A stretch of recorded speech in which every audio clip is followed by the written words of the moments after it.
Shalom, hello everyone. Hello, good afternoon. Hello.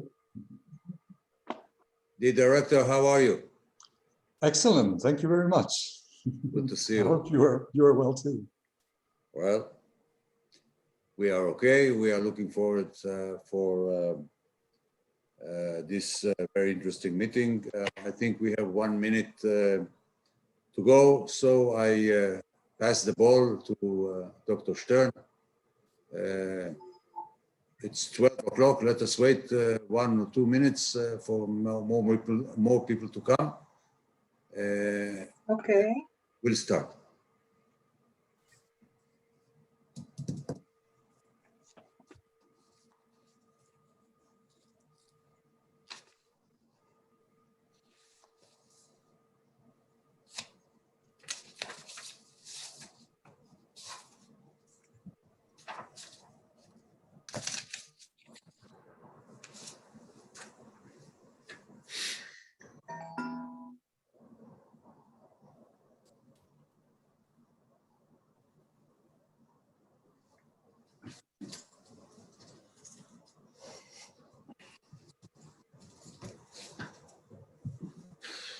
Okay, should we start or should we wait? Go ahead. Time is time. Okay, fine. So good afternoon and welcome to a new series of lectures on the archaeology of Israel and Croatia, co-organized by the Embassy of the State of Israel in Croatia, the Israel Antiquities Authority, and the Archaeological Museum in Zagreb. The lectures are intended for the general public and aim to expose the people of both countries to the archaeological remains and cultural heritage of both countries. My name is Dr. Edna Stern. I'm an archaeologist in the Israel Antiquities Authority and the moderator of this meeting. For those of you who are not familiar with the Israel Antiquities Authority, we are a governmental body in charge of the country's antiquities, antiquity sites, their excavation, preservation, conservation, research, and publication. We combine all this with public education to increase awareness and interest in Israel's archaeological heritage. So just a few informative notes before we begin. This webinar is also streaming live on Israel in Croatia Facebook page and on the Israel Antiquities Authority English Facebook page. And the recordings will be available on these Facebook pages later. You can post any questions that you will have following the lecture on the Israel Antiquities Authority Facebook page, and Dr. Uziel would be glad to answer there. So we shall begin now with a few minutes of greetings from distinguished representatives hosting this webinar, and then we will go on to a 50-minute lecture. Our first speaker is the ambassador of the State of Israel, Mr. Ilan Mor, who came up with this initiative and actually made it happen in such a short time. And we are very grateful for this.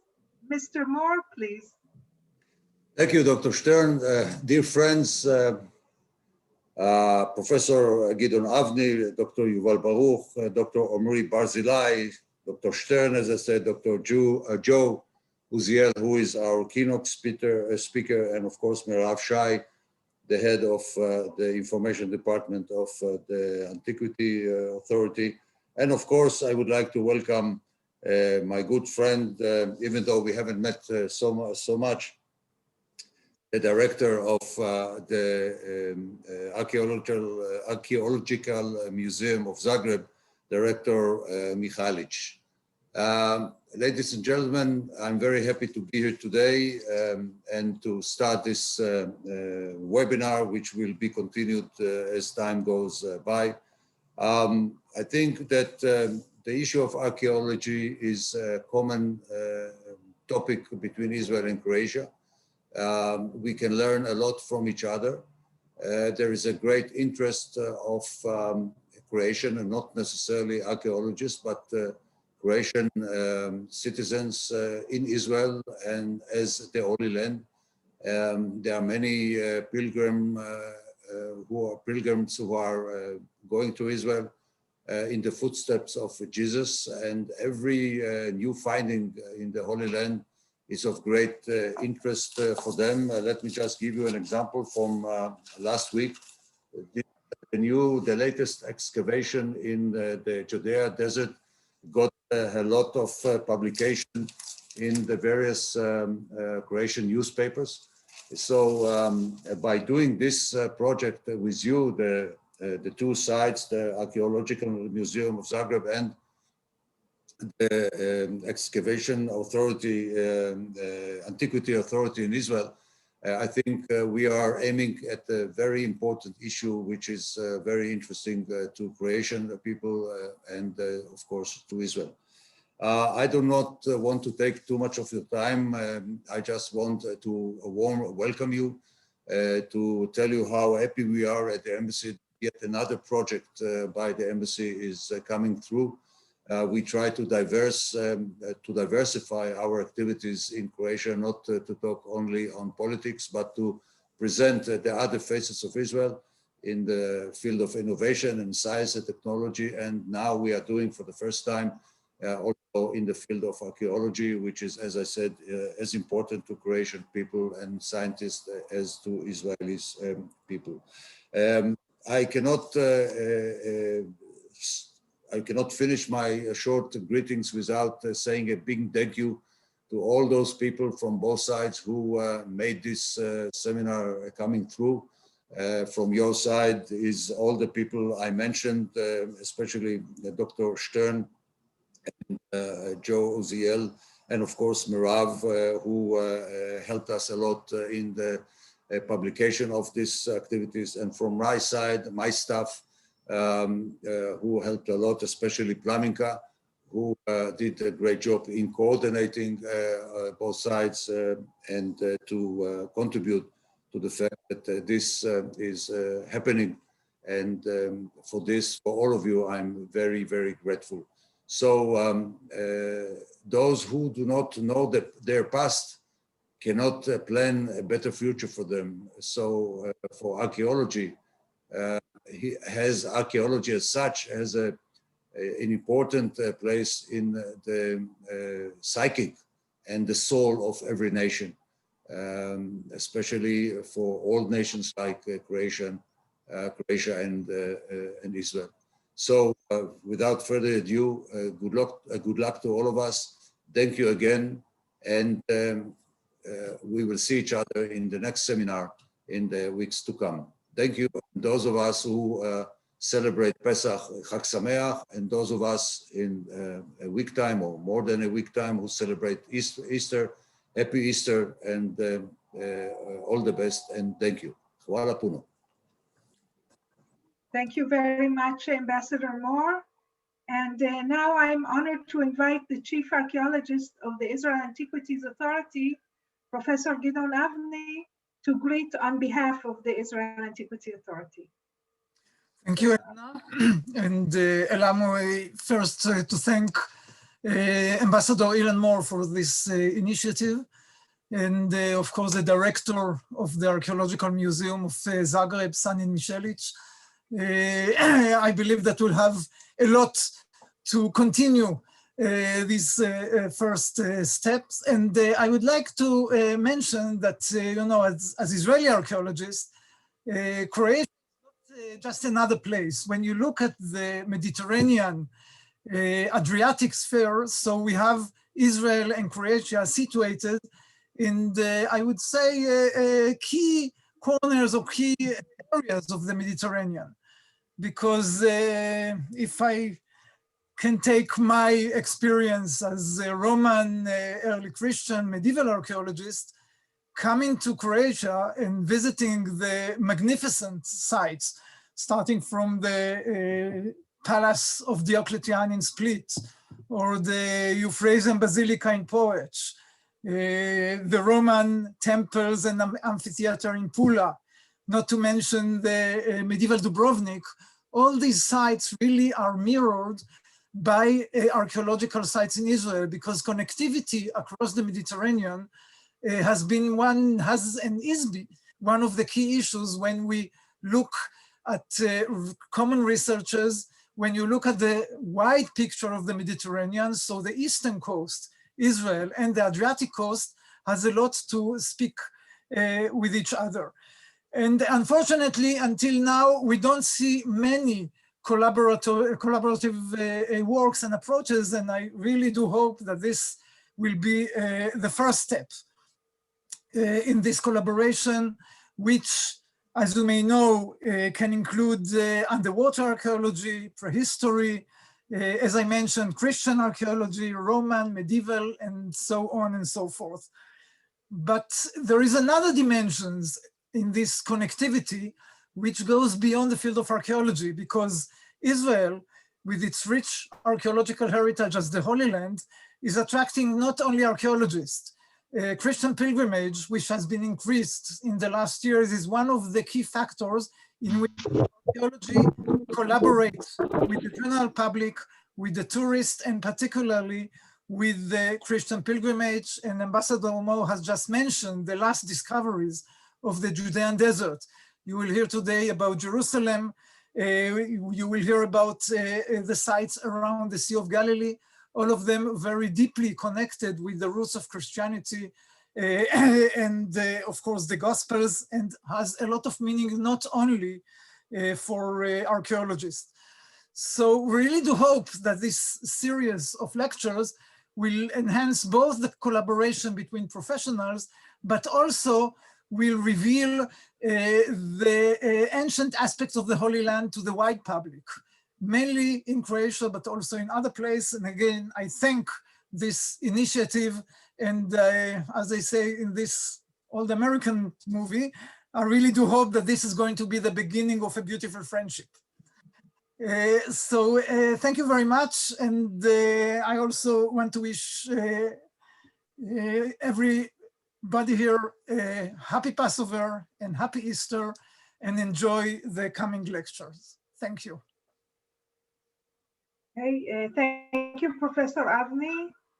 And now I would like to pass the virtual microphone to our last speaker, to Mr. Sani Michalic, of the director of the Archaeological Museum in Zagreb. Mr. Michalic, please. Thank you very much. Good afternoon to everyone from the Archaeological Museum in Zagreb. To begin with, I would like to thank most sincerely His Excellency Ilan Moore for coming up with this great idea, as well as to Professor Aveney and our colleagues at the Israel Antiquities Authority for this, really, as Professor Aveney said, wonderful beginning of most likely even more wonderful cooperation. So in a way, if I may echo their kind and most auspicious words, I too believe that we have every reason to rejoice about this emerging cooperation between the Israeli Authority and the Antiquities Authority and the Archaeological Museum in Zagreb.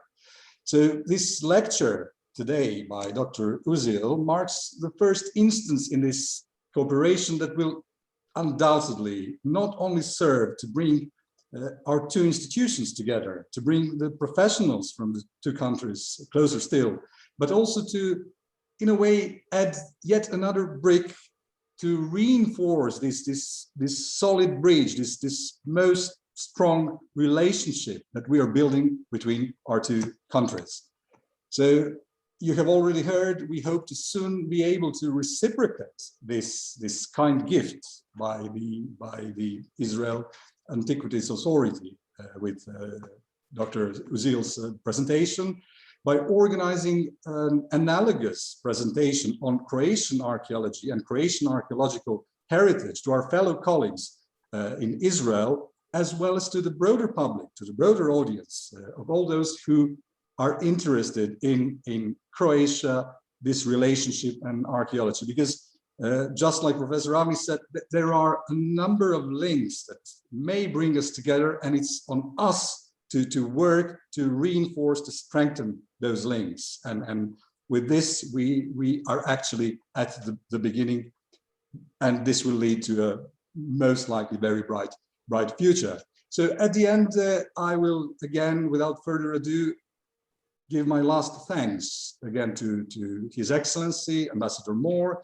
to Professor Aveney, as well as to your colleagues at the Israel Antiquities Authority, as well as to all those who have already invested their time and effort to get this ball rolling in a way. And of course, I would like to thank our protagonist today, which is Dr. Joe Uziel, for the presentation he is about to give. And of course, my last thanks go to our audience. We hope, and I truly believe that this next hour will be more than worth your while, and I hope you'll stay with us both today and in the instances to come. Happy Passover, happy Easter, and thank you very much. Thank you very much, Mr. Michalic. And now we're going to move to the exciting lecture, Snapshots into the World of Archaeology in Israel, by Dr. Joe Uziel. After a short introduction aimed to provide a basic overview of the archaeology of Israel, Dr. Uziel will survey some of the unique finds from recent excavations. Most of them are related to his previous and his current positions, both as a field archaeologist and researcher in Jerusalem, and currently as the head of the Dead Sea Scrolls unit. Dr. Uziel completed his PhD in Bar Ilan University on the Middle Bronze Age in the coastal region of Israel. More recently, his research focuses on the history and archaeology of Jerusalem from its earliest urban establishment 4,000 years ago until late antiquity. Dr. Joe Uziel, the floor is yours, please. Thank you very much, and thanks to everyone who's participating.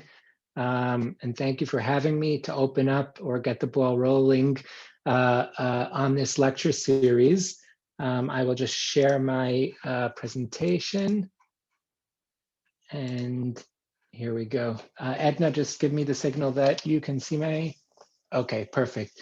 So welcome, and I hope I managed to give you a little taste of the archaeology of Israel. I admit that I am both honored and also very felt challenged when presented with the opportunity to give this lecture, because the archaeology of Israel is a very broad topic.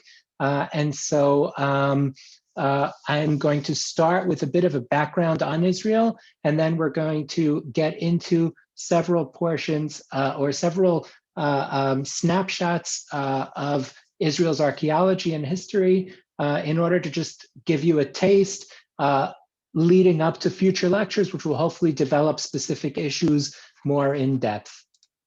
So just in terms of the geography, while Israel is a very small country, its geography is quite diverse, and each area is quite unique within its archaeological development. You have the coastal plains and valleys, which were affected by both trade and movement through the land. There is the area of the foothills, there's the hill country, and then there's the desert, which albeit may be a little bit less settled intensively, but at the same time, the climate of the desert allows for preservation, and the ambassador noted the finds that have been revealed in the past week and a half or so from the big project in the Judean desert, and I'll mention those a little bit later on. An important thing to note about Israel is that it's not very rich in natural resources, and so it developed due to other reasons and not necessarily some resource, be it a metal or something else that could have given it riches. But at the same time, if you see on the map, Israel is this small little strip here, but it links in terms, it creates a land bridge between different areas, including two of the major empires in early times, the area of Mesopotamia with the Babylonians and Assyrians, both the Old Babylonian and the Neo-Babylonian, and Egypt on the other hand. And so Israel became sort of a crossroad between these two areas. And at the same time, and as noted before by Guidon, by Professor Aveney, is Israel has a coast on the Mediterranean. And when that sea becomes traversed and used as far as trade routes, Israel, the land of Israel, plays a major role in that in terms of looking out to sea and being involved in the trade going on between different areas and regions. And so for these reasons, Israel developed quite quickly, and we can even see that there are important finds going way back deep into prehistory, again, being this land bridge. And just to mention a couple of the big prehistoric sites, the Carmel Caves, which are a UNESCO World Heritage Site with a lot of activity in the prehistoric periods, going back even 500,000 years. And more recently, the Manot Cave.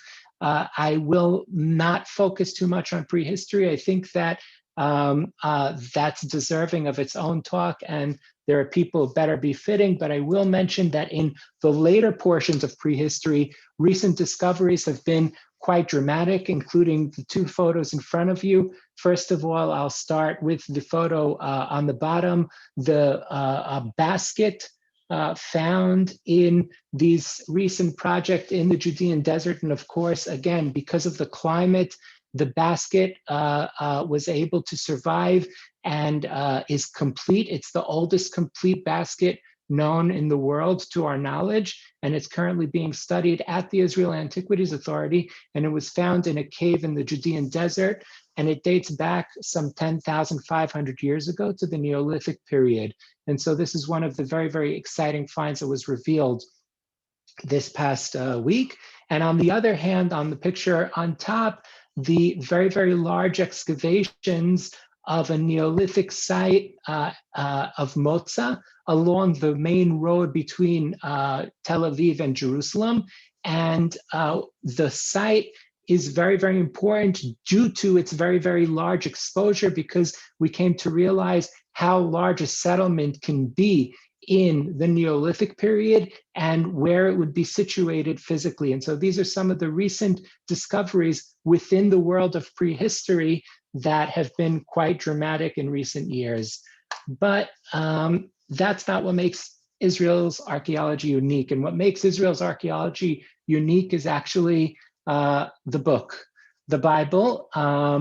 The biblical text is what drew early archaeologists to be interested in Israel's archaeology. Archaeologists came, whether it was to find evidence for the stories or the narratives that appeared in the Bible, and at some points maybe to disprove them. But regardless, it's what drew attention to the land and eventually led up to the development of archaeology in a way that, although we no longer are in search of the biblical stories and we do our archaeology in complete separation from the Bible, there is this interaction and interconnection between text and archaeology, which is very, very important, be it in the periods of the Old Testament or of the New Testament, where we can use certain segments of the text in order to complete the picture and get our best understanding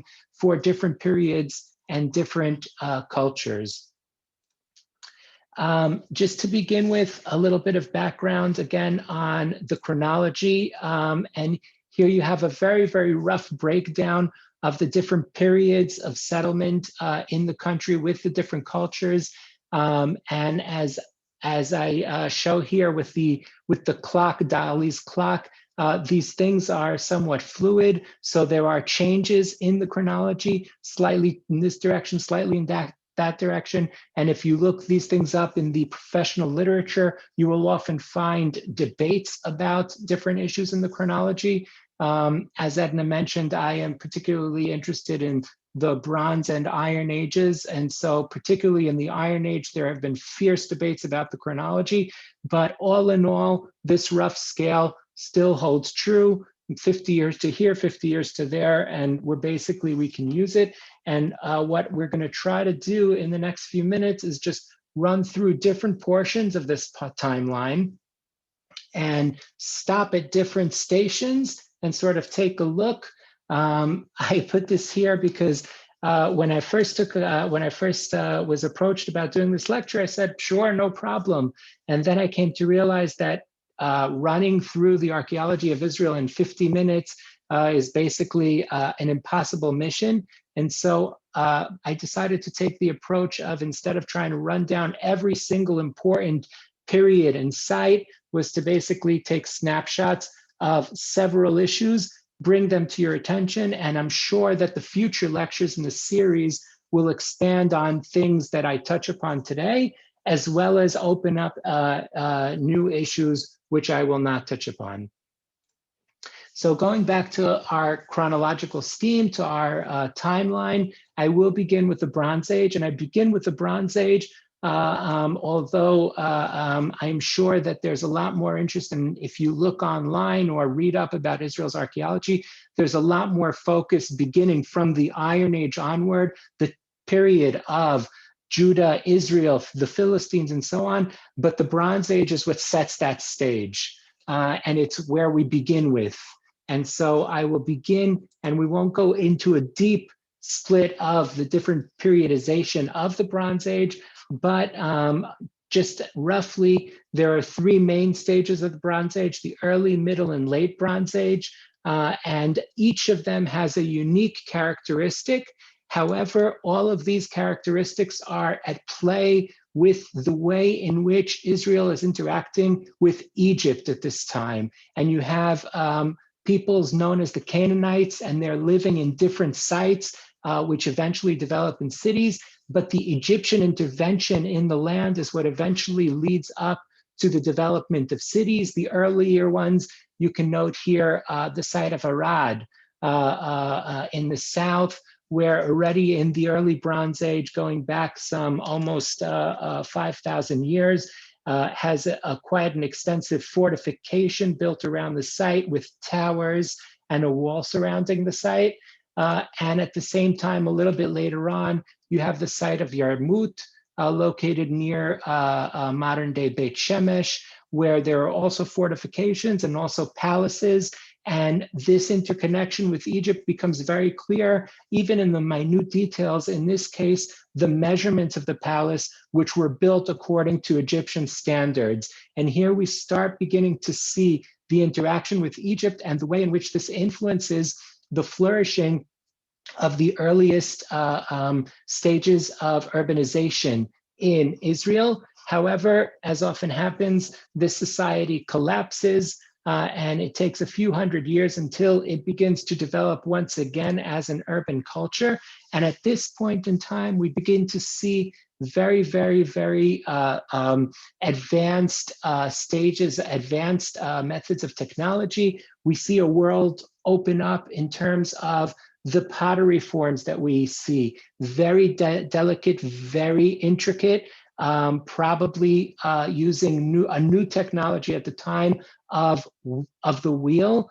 And this is just one aspect, because what we also begin to see is that at this point, Israel begins to interact with trade, not only by land, but also by sea. Before you have two examples of Cypriot vessels. And if you remember the map of the world, you'll know that Cyprus is an island and could not connect with Israel unless it was by sea. And here we see that sea trade is beginning to awaken during this period. And at the same time, we begin to see massive urban development. The construction of, for example, city gates, elaborate city gates. The example here in front of you is from a site in the north of the country, Tel Dan, where the complete gate still stands to date because it was covered over at a later stage and exposed in archaeological excavations, and we'll revisit Datan a little bit later.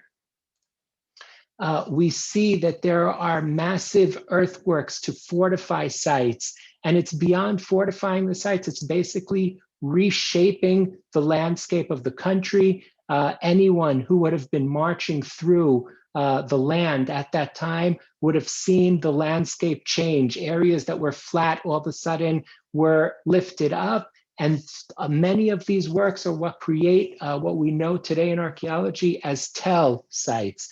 Tell sites meaning an artificial mound, which were created by peoples some almost 4,000 years ago by moving earth in order to recreate the landscape. And so here you have an example from a site dating to the Middle Bronze Age along Israel's coast.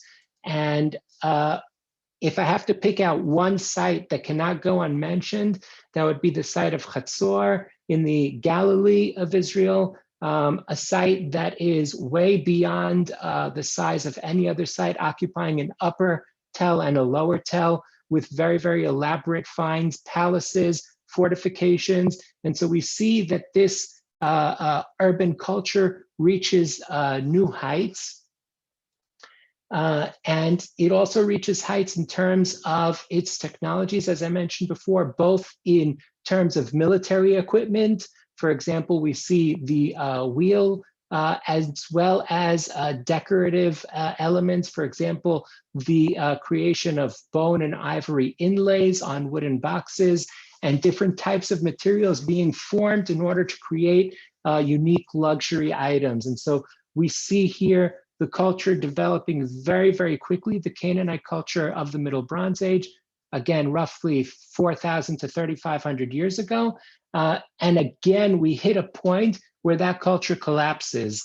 Now, the reasons behind the collapse are quite complicated, and there are many, many arguments revolving around this, although it is pretty clear that once again, the Egyptians had a hand here in the way in which Canaan of the time formed. And of course, this reaches its peak in what's known as the Battle of Megiddo, when a group of Canaanite kings decides to rebel against Egypt, and the pharaoh of the time, Thutmose III, basically goes out through the land of Canaan in order to conquer these kings. And as he tells the story, there were three options in which way to approach, and he decides to take the most risky option because he is certain that the kings will not suspect his arrival. And by doing so, he's able to surprise those kings, defeat them at war.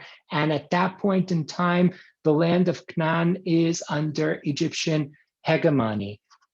So you have a sort of two-layer rule between Egypt above, and then you have the local rulers who are, on one hand, paying tribute to Egypt, and on the other hand, fighting amongst themselves. And we have a very, very, very detailed documentation of the different city-states which are fighting one another, trying to control areas with their local rulers, fighting one another, conquering small towns in order to get control of as much area as possible, but at the same time needing to be loyal to Egypt. And so sending letters telling the pharaoh that we're peaceful, we're your friends, and they're the enemy, and they're the enemy. And what's important about these letters is we get a nice picture of many, many, many of the cities that we meet later on. For example,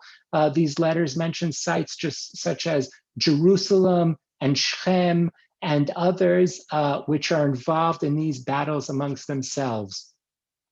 And this tension between Egypt as the ruler and these local rulers trying to take control definitely had an effect on the local economy.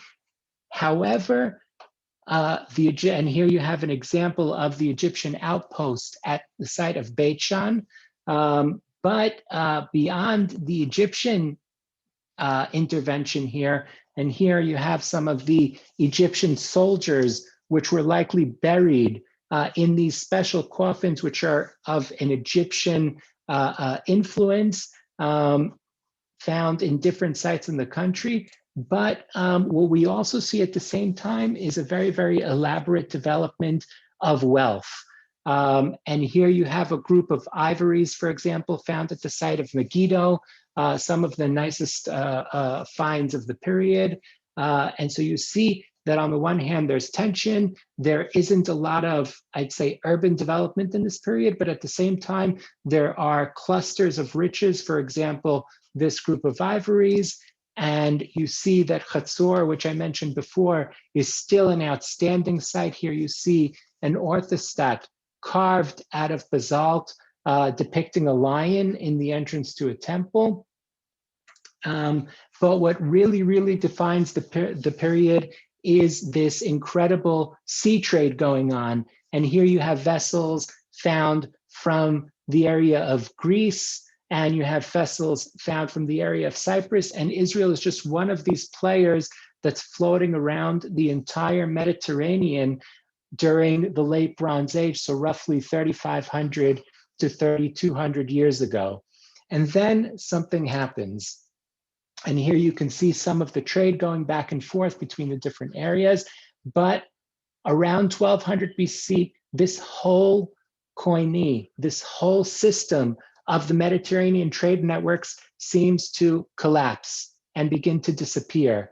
And what takes its place is what we know as the Iron Age, roughly around 1200 BCE, beginning and ending at 586 BC.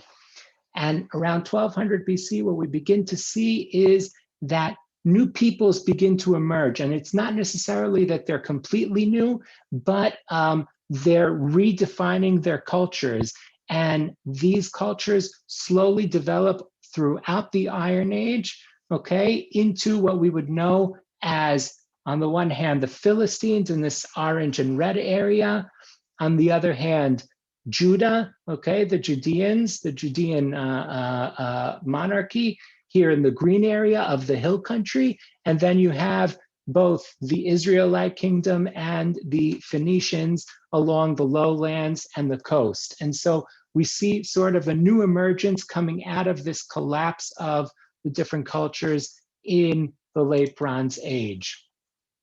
Just as a side note and to set the stage, the earliest known extra-biblical source mentioning Israel dates to the late 13th century when the pharaoh Mar-Niftach, beyond his wars with that he notes with the Sea Peoples. The Sea Peoples are different groups that would traverse the Mediterranean and ended up settling in the Iron Age. And one of those groups is the Philistines.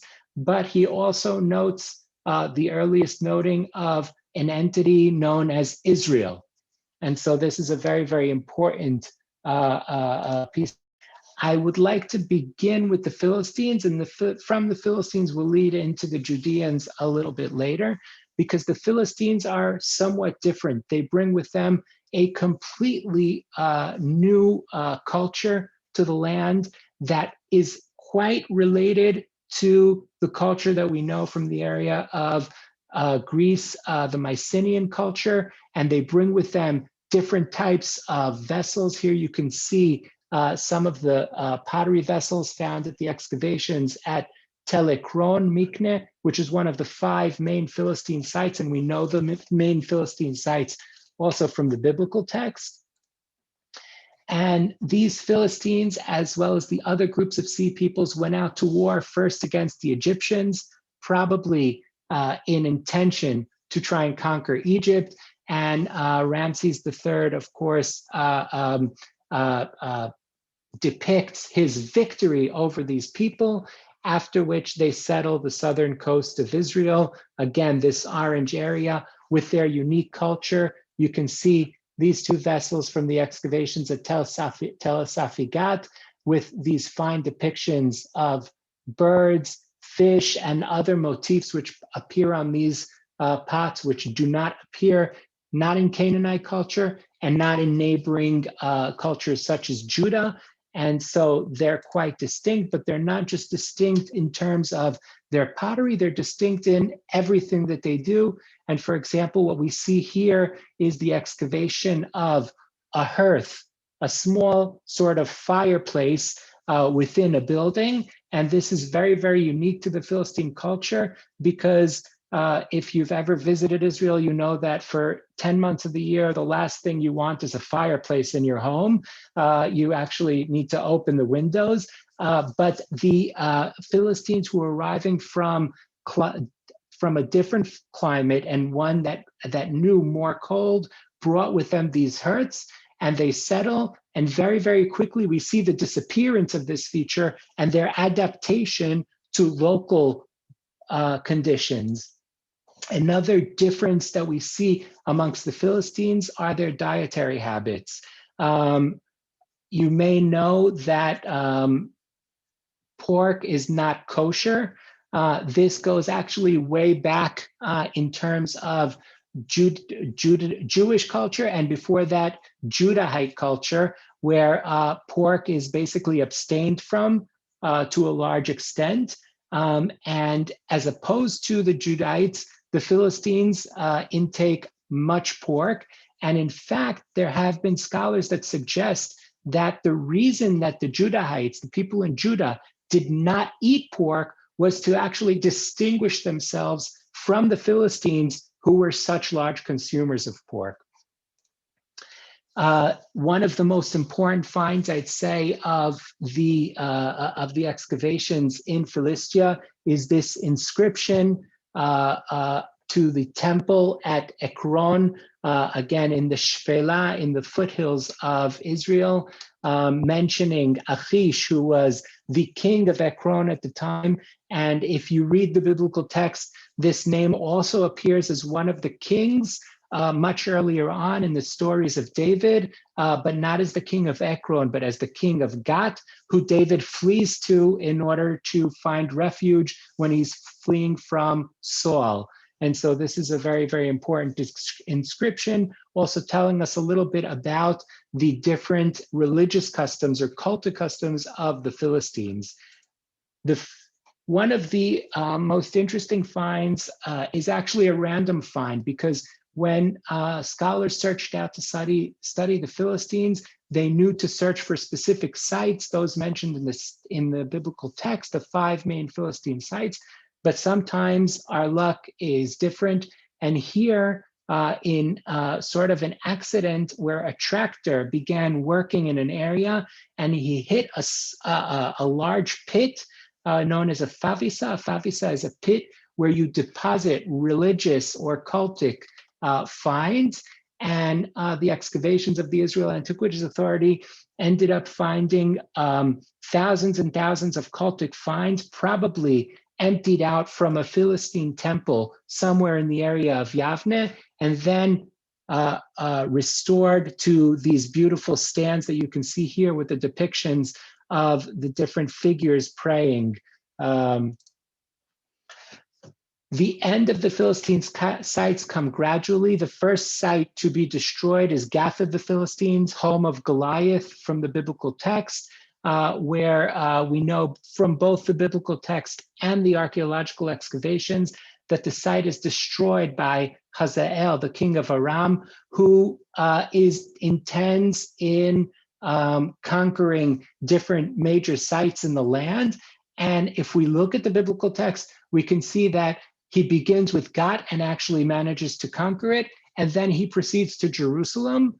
However, Jerusalem has a different fate, and we'll talk about that shortly, and it withstands the conquest of Hazael, as it does other conquests. And so Gat is the first city to disappear, but by the end of the 7th century, after these cities flourished under Assyrian rule, the different main cities of the Philistines are destroyed, including Ekron and Ashkelon and others. As we move to the east, the counterparts of the Philistines are the Judeans or Judahites. And I apologize for mixing up the two terms. They are one and the same. And of course, the central site to speak about in this sense is Jerusalem. Jerusalem is the capital of Judah. Excavations on its southeastern hill. Here you could see an aerial photo with the Temple Mount in the background and this small hill extending to the south of Jerusalem. And this is actually the earliest settlement of Jerusalem, known today as the City of David, where we have remains beginning from the prehistoric times and slowly developing into a fortified city, which was the capital of Judah. Now, I shortly mention a very important inscription in terms of the archaeology of Israel and this relationship between Bible and archaeology, because about 30 years ago, there were fierce arguments regarding the archaeology of the period of David and his son Solomon, and those arguments revolved around whether David even existed or not. And part of that developed from the fact that archaeologically, we do not have a lot that we can date to this period. However, excavations at the site of Tel Dan in the north revealed an inscription, a stela written by the king of Aram Damascus, in which he mentions the house of David. And so therefore here we have the first extra biblical evidence for the existence of the Davidic dynasty. And this was basically a game changer, because after this find, it was no longer an argument of whether David existed or not, but rather what was the extent of David's rule. And that is still something that's fiercely debated archaeologically. And again, if we go back to Jerusalem and we go back to other sites, there's little that archaeology has contributed to our knowledge of this period. And it's very, very extensively missing, although recent excavations by the Hebrew University, Professor Yossi Garfinkel, at a site called Khirbet Kayafa on the Elah Valley, the setting in which the biblical narrative speaks of the battle between Judah and the Philistines, where Goliath is then defeated and killed by David. Just above the valley, a fortified site dating exactly to this period with specific attributes known to the Judean culture. For example, if you see the photos here, you can see the small rooms that are formed by two long walls. This is known as a casemate wall, and it's very, very typical of Judah in the Iron Age, in the First Temple period. And so here we have some evidence, and hopefully future excavations will contribute more to this story. As the Iron Age develops, Judah grows and it becomes a more and more powerful entity. This is also fueled by the collapse of important Philistine cities, such as Gath of the Philistines that I mentioned before, conquered by Hazael, and then later by the fall of Israel. However, in 701 BC, Judah and its king Hezekiah rebels against the ruling empire of the period, the Assyrians, and Sennacherib, the king of Assyria, sets out to conquer Judah and Jerusalem. And many, many, many of the sites in Judah at the time, which was flourishing, were conquered. And we see here at Lachish, probably the second most important site in Judah at the time, is destroyed by Sennacherib. And he's so happy about it that he puts up an entire wall in his palace depicting the conquering of Lachish. As I noted before, Lachish is the second most important site in Judah. So why is he putting up this depiction of the conquering of the second most important site? And the reason is that Jerusalem, as opposed to Lachish, is not conquered. And it's probably not conquered because it prepares itself in many ways for the Assyrian campaign. Part of its preparations can be seen in various archaeological sites with small finds known as Lamelech stamped jars. These jars are probably distribution of agricultural produce in order to bring it to Jerusalem so that Jerusalem can outlive this campaign and the Assyrians. And we know these jar handles from various sites in Judah. And here you can see in ancient Hebrew writing, the word lamelech, to the king, lamed mem lamed chet chaf, and then underneath the name of one of 4 cities. In this case, it's Mamshat, but another one of the cities which may be more known to you, Hebron. And so here we have this system as one of the ways in which Jerusalem probably withstood the Assyrian campaign. These handles have been found, for example, very recently in an excavation to the south of Jerusalem by the Israel Antiquities Authority. The site's name is not known, the ancient site's name is not known, but it's located in the Arnona neighborhood of Jerusalem, where a very, very large artificial hill of stone was built up, on top of which an administrative building was placed. And tens and tens of these stamped handles were found at the site, probably a site, again, to collect these taxes which were brought to Jerusalem and then stored here. And so this is one of the more important recent findings from the area of Jerusalem. And if we take a look at another important recent finding, which you may have seen in recent press releases, is the discovery of what was probably a very, very lavish structure decorated with these capitals known as Proto-Iolic Capitals. And if you look behind Yaakov Bilig, the excavator for the Israel Antiquities Authority, you can look back here, you can see Jerusalem, and this was probably some sort of palace that was built by an important official who wanted to have the beautiful view of Jerusalem in front of him looking to the north. And here are just some of the exciting finds from recent years in Jerusalem. Other very exciting finds going back, what? You have about another 20 minutes, so take it in. Perfect. Okay, perfect.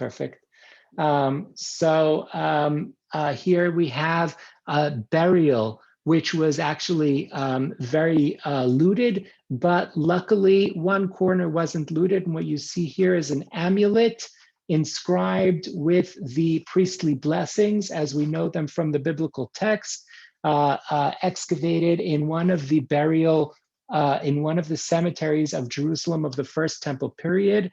I can't go without mentioning Jerusalem itself, because so far I've been dancing around Jerusalem. Jerusalem itself, as I mentioned before, the period of David and Solomon is less well known to us archaeologically, but as time goes on in the First Temple period, Jerusalem grows. We have evidence of its fortification. We have evidence of its expanding into probably the largest site of the Iron Age, at least till what we know today. And as I mentioned before, when I spoke about the preparations, we can see here one of the most important architectural construction projects ever undertaken in Jerusalem, the carving of what's known as Hezekiah's Tunnel or the Silwam Tunnel, which led the waters of the spring of Jerusalem from the more northern areas on the lower slopes to a much more central area. Now, it's important to note that Jerusalem is not a very, very, very wet site, okay? There isn't tons of water, and you can collect rainwater in order to survive, but the fact that there was a perennial spring which provided a permanent source of water made Jerusalem very, very attractive for settlement. And what we see here are part of those preparations, which I mentioned before, when the Assyrians are preparing their attack of Jerusalem in 701 BCE, where Jerusalem prepares itself by moving its waters to a more secure location. And just a little bit of numbers, and I'm an archaeologist, I'm not in love with numbers, but I'll throw them out there anyways. This tunnel runs for 533 meters, and its gradient is practically zero. Okay, its difference between its starting point and its ending point is 33 centimeters. And so we see that they had some advanced know-how in terms of engineering and moving water in early times. While Jerusalem escaped the destruction by the Assyrians in 701 BC, some 115 years later, the site was not so lucky. At that time, the Assyrians were replaced by the Babylonians.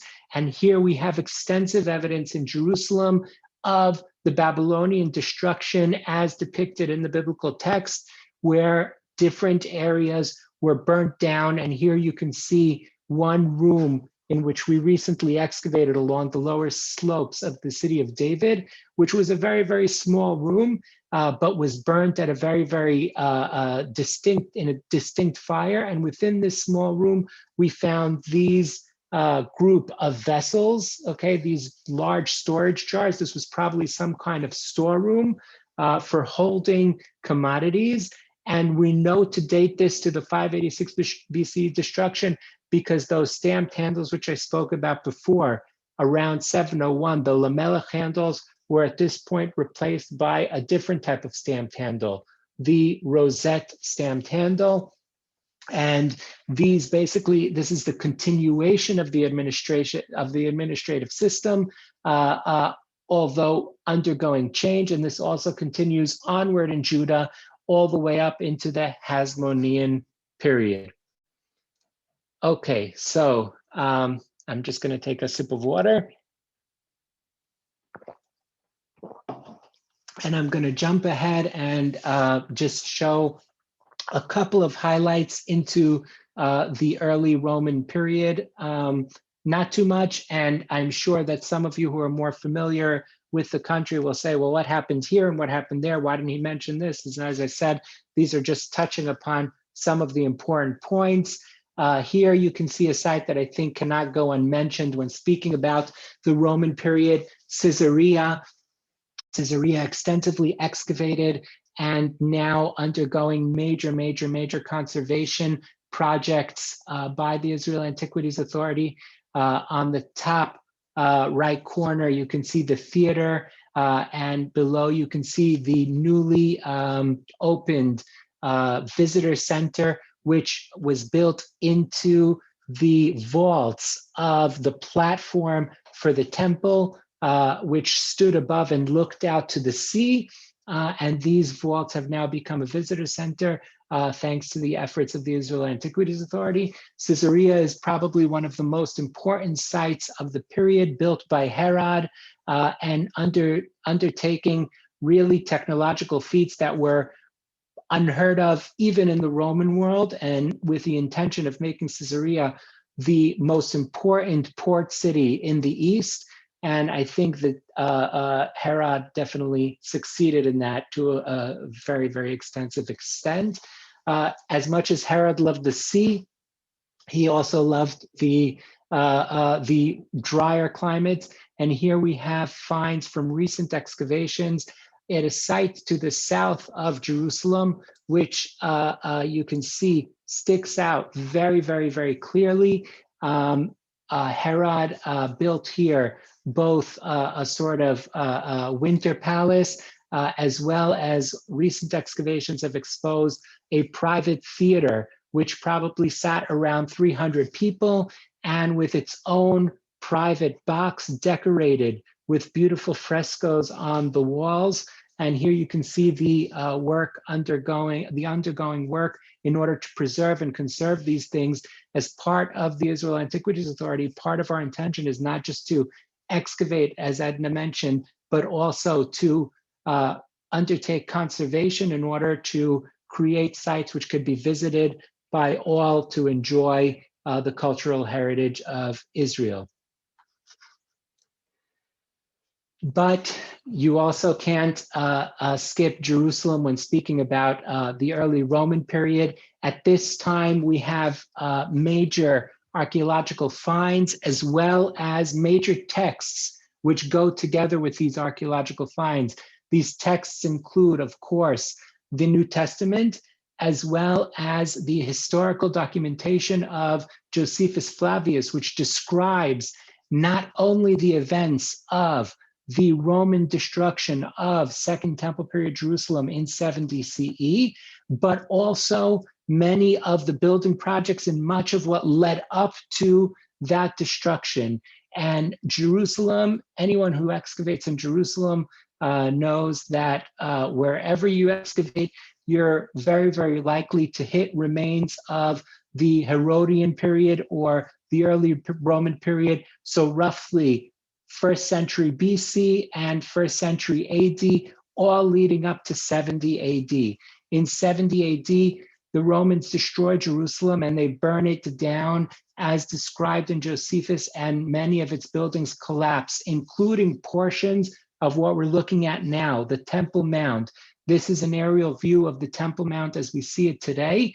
And of course, this platform was actually created some 2,000 years ago. And we know this according to the excavations along its walls. Here you can see the southern wall of the compound, and just around the corner is the western wall, which is of course the most famous of walls for the prayer area. But these are just two of the walls which enclosed a very, very large compound upon which a platform was created, and the second Jewish temple in its most expansive form was built upon. When creating such a huge platform and such a huge focal point to the city, one of the main issues that needed to be overcome by the engineers planning the city was how you can control and how you can create access to that platform. And here you have a reconstruction of what Second Temple period Jerusalem may have looked like, a very, very large city with a huge temple compound, okay? But as Josephus describes, there were thousands and thousands and tens of thousands, and Josephus even mentions larger numbers of pilgrims arriving in the city in order to take part in these festivities. And I always like to compare it to if you're thinking about a very, very important football game, perhaps Barcelona against Madrid. So you have a stadium that everyone has to approach and reach. And in order to make sure that everyone can reach the right area, there are various gates and entranceways, and there are various pathways. And the recent excavations in the city of David have exposed large segments of one of the most important pathways for pilgrims who would have arrived in the city 2,000 years ago and enter the southern gate of the city and march their way up towards the temple. And here you can see some of the remains of the stone street built in a stepped manner, because again, the topography of Jerusalem is a hill topography and you needed to climb towards the Temple Mount. When talking about this period also, one of the main things that come to mind is Qumran. Qumran is a site in the Judean desert where some 75 years ago, somewhat by accident, a couple of Bedouin discover a cave with ancient manuscripts in that cave. At that point in time, began a race between archaeologists trying to reach these caves and antiquities looters who knew the value of being able to reach these caves, take these manuscripts and sell them on the antiquities market. Qumran is just one of the desert sites that yielded manuscripts and documents dating back to the history of Israel. And in fact, these documents begin as early as the First Temple period in the 7th century BCE and go all the way even into the Middle Ages. However, Qumran gained its fame both by being the first and by being probably the most encompassing, with texts dating back 2,000 years, including copies of all the biblical books except for one, the scroll of Esther. The excavations around Qumran yielded more fragments, but at the same time, the Antiquities looters were working to try and get these scrolls. Today, the Israel Antiquities Authority is home to some 1,000 manuscripts made up of 25,000 fragments from the sites that you see before you. And the recent findings that were mentioned in the news came from a very, very large survey of the desert and excavations, both in Wadi Hever and Wadi Murabat, where sites were identified that could hold important archaeological remains. And the idea of the project was to try and get to those remains prior to the looters and create a situation where we could find those archaeological finds in their original context.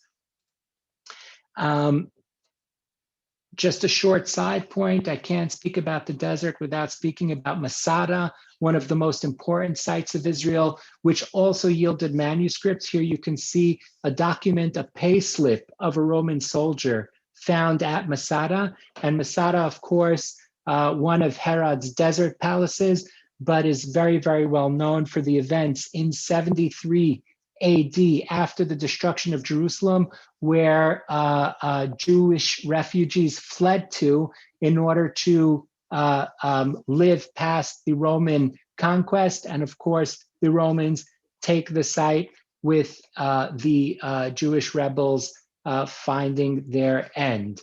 Returning shortly to the issue of manuscripts. Excuse me, Joe. Excuse me. I Yeah. have about 5 more minutes. Perfect. Okay, I'll cut it short. So in terms of manuscripts, the reason that we find the manuscripts in the desert is due to the dry climate.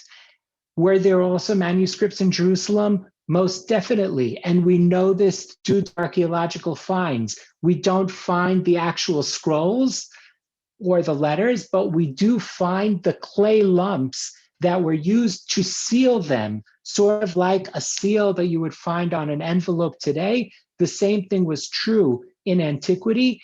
And in 7th century period Jerusalem, we have hundreds of these seals or sealings mentioning the names of important officials within the Judean administration of the First Temple period. One of the most interesting things with these names is that we find names that are both mentioned in the biblical text as well as on these seals. And one such case is the seal found recently in excavations by the Israel Antiquities Authority together with Tel Aviv University of an official by the name of Natan Melech, Eved Melech, Natan Melech, the servant of the king. Obviously the servant in terms of being an important official. And this is a name that we know from the Book of Kings. So here we have another interesting connection. But my point here is that you can see evidence for writing, for documents already in First Temple period, Jerusalem, going back some 2,700 years. And if I mention again Jerusalem, Jerusalem is found not only in the site itself, but here we have a papyrus from the 7th century BCE, written in ancient Hebrew, mentioning Jerusalem, seized by the Israel Antiquities Authority's theft unit, and now in our collection.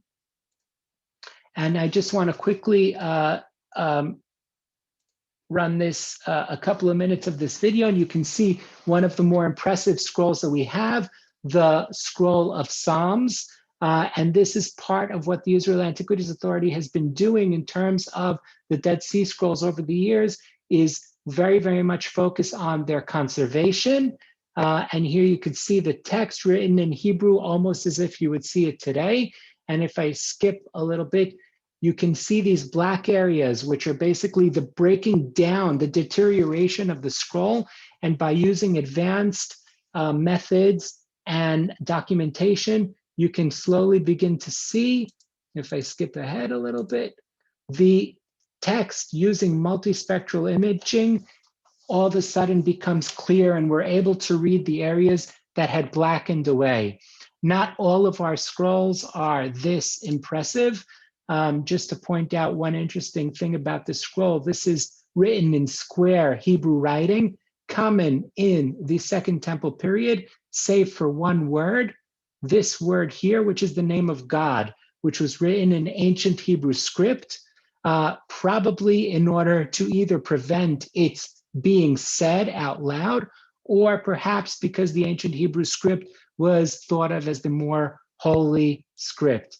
And I won't go on with the video, but as the ambassador mentioned at the beginning of my talk, before my talk, sorry, very, very recent discoveries from this project in the desert of fragments. The first time fragments of a biblical text have been found in the desert in some 60 years. You can see here the way in which they were brought to us in the labs, and through conservation and opening these pieces up, we were able to put the text together, and you can see the text is not Hebrew, but rather Greek. This is a Greek version of the book of the 12 minor prophets. This specific verse is from the book of Zechariah, and this is a scroll that dates back some 2,000 years to the Second Temple period, but was taken to a cave by rebels in the Second Jewish Revolt around 135 BCE, when a revolt led by Bar Kokhba broke down against the Romans, and eventually these rebels fled. I want to conclude with just one thing that I don't think I can go any lecture without mentioning, because it was, in my eyes, the highlight of my archaeological career. And although it doesn't date to the periods of interest that I had during my studies, dates much later, but it was a complete surprise. In excavations at the foot of the Temple Mount, beneath an ancient arch known as Wilson's Arch, we discovered a small theater beneath the arch dating to the late Roman period, a theater that, as far as we know, is the smallest known theater of the Roman period, seating roughly about 200 people, or intended to seat roughly 200 people, because one of the interesting things about this structure is that it was never completed, and one of the reasons behind its staying incompleted may have been that same revolt of Bar Kokhba, which broke out at the same time that this structure was being built, and perhaps the breakout of the rebellion led to the cease in construction of this building. I thank you all very, very much for listening to me, and I'm open to questions. Okay, thank you very much, Joe. And thank you all for joining us this afternoon for this fascinating lecture. It was a great pleasure to share with our virtual audience some of the finds and to provide a small glimpse into Israeli archaeology. And we are looking forward for the next lecture on Croatian archaeology. So please do check our Facebook pages for the future endeavors within this framework. And the recordings of today will be available on YouTube also, of the Israel Antiquities Authority and the Embassy. So I would like to say happy Pesach, happy Easter, enjoy spring wherever you are, and goodbye to you all. Thank you. Thank you very much for all your efforts. I must commend you, Dr. Uziel. I learned a lot about my own history in even in Tel Aviv. Jerusalem is always in the center of our heart. So thank you again for all of us. We will see each other anytime soon, this time from the Croatian side. And Croatia has also a lot to offer as far as archaeology is concerned. By this, we are bringing our very important webinar into a close. By the way, also our embassy in Copenhagen hooked in via Facebook. So the audience has been enlarged and we reach many people than we think. So goodbye, happy